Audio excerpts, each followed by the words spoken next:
Colour ডাল তো আপনারা অনেকেই অনেকভাবে খেয়েছেন। আজকে কিন্তু আমি ভিন্ন রকমভাবে কালার ডাল রান্না করে দেখাবো, একদম নিরামিষভাবে। লাউ সিম দিয়ে কালার ডাল, আর এইভাবে রান্না করলে ছোট বড় সকলেই কিন্তু অনেক মজা করে খাবে। ঘরে থাকা উপকরণ দিয়ে কিন্তু ঝটপট রান্না হয়ে যায়। আর এই ডালটা এতটাই পরিমাণে মজার হয় বন্ধুরা, মুখে লেগে থাকে সারা জীবন। আর দেখতেই পারবেন একদম সহজভাবে এই ডাল রান্না করে দেখাবো, কিন্তু খেতে হয় দারুণ মজার। যে বাচ্চারা সবজি খেতে চায় না তারাও কিন্তু চেয়ে চেয়ে খাবে, এতটাই পরিমাণে মজার হয়। আমরা কিন্তু এই ডালকে কালার ডাল বলি। আপনারা কি নামে চিনেন তা আমাকে কমেন্ট বক্সে জানাবেন।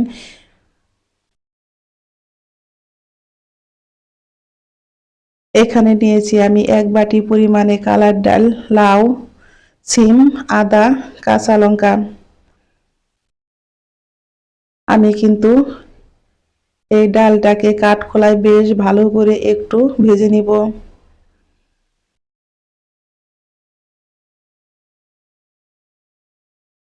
মিডিয়াম টু লো আছে এইভাবে ডালটাকে ভেজে নিলে ডালটা রান্নার পরে খেতে হয় কিন্তু দারুণ মজার।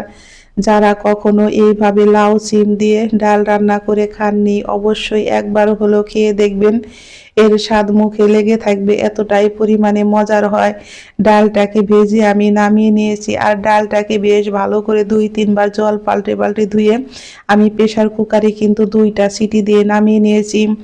কড়াইতে আবারও পরিমাণ মতো জল দিয়েছি, জলটা কিন্তু আমার গরম হয়ে গেছে। এখন আমি হালকা সিদ্ধ করা ডালটা জলে দিয়ে দিব, কারণ আমাদের যে গ্যাসের যে দাম, আমরা যদি একটু সাশ্রয় না হই তাহলে কিন্তু অনেক টাকা খরচ হয়ে যায়। সেই জন্য আমরা কিন্তু প্রেসার কুকারে ডালটা এইভাবে একটু সিটি দিয়ে আমি নেই, যাতে নাকি ডালটা তাড়াতাড়ি রান্না হয়ে যায়।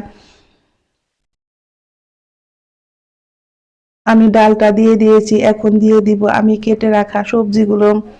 লাউ সিম দিয়ে আমি কিন্তু এর মধ্যে দিয়েছি 1/2 চামচ পরিমাণে হলুদের গুঁড়া।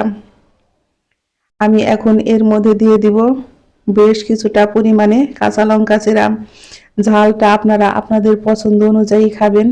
এখন আমি এর মধ্যে দিয়ে দিব 1/2 চা চামচ পরিমাণে লাল লঙ্কার গুঁড়ো, আর দিয়ে দিব আমি ভাজা ধনিয়া আর ছোট ধনিয়া। দুইটাকে কিন্তু আমি কাঠখোলায় বেশ ভালো করে ভেজে মিক্সারে গুঁড়ো করে নিয়েছি। আমি এর মধ্যে দিয়েছি 1/2 চামচ পরিমাণে চিনি, আর দিয়েছি 1 চামচ পরিমাণে লবণ। এখন সমস্ত উপকরণ দিয়ে ডালটাকে কিন্তু আমি বেশ ভালো করে আবারও ফুটিয়ে নিব। দেখতেই পাচ্ছেন সবজিগুলো কিন্তু আমার একদম সুন্দর সিদ্ধ হয়ে গেছে। এখন আমি চুলাই থেকে নামিয়ে নিব। অন্য একটা কড়াইতে আমি দিয়ে দিয়েছি তেজপাতা আর খুবই অল্প পরিমাণে একটু সরিষার তেল। এখন আমি এর মধ্যে দিয়ে দিব শুকনো লঙ্কা আর পাঁচফোড়ন। পাঁচফোড়নটা আমার একদম সুন্দর রেডি হয়ে গেছে। এখন আমি দিয়ে দিব থেতো করে রাখা আদা। আদাটা দিয়েও কিন্তু আমি বেশ ভালো করে একটু বাদামি কালার করে ভেজে নিব। ফোড়নটা কিন্তু আমার একদম রেডি হয়ে গেছে। এখন আমি দিয়ে দিব ডালের মধ্যে, আর এইভাবে দিয়ে কিন্তু ডাল রান্না করলে খেতেও হয় দারুণ মজার।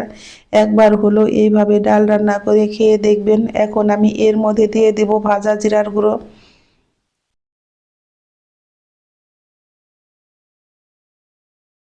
1 চামচ পরিমাণে ভাজা জিরার গুঁড়ো দিয়েও কিন্তু আমি ডালটাকে আবারও বেশ কিছু সময় এইভাবে একটু জাল দিয়ে নিব।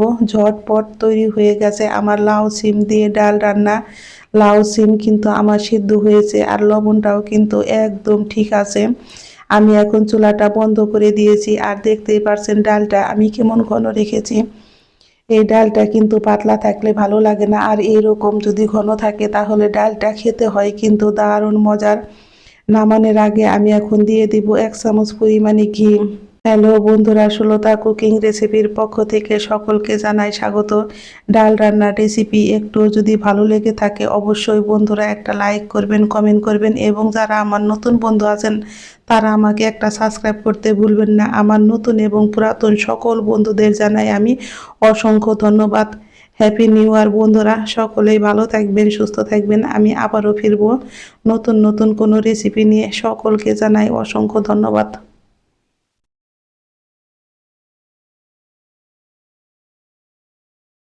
নামিয়ে পরিবেশন করে দেখাচ্ছি বন্ধুরা, দেখুন ডালটা কতটা পরিমাণে সুন্দর হয়েছে আর খেতেও হয়েছে কিন্তু অসাধারণ মজার।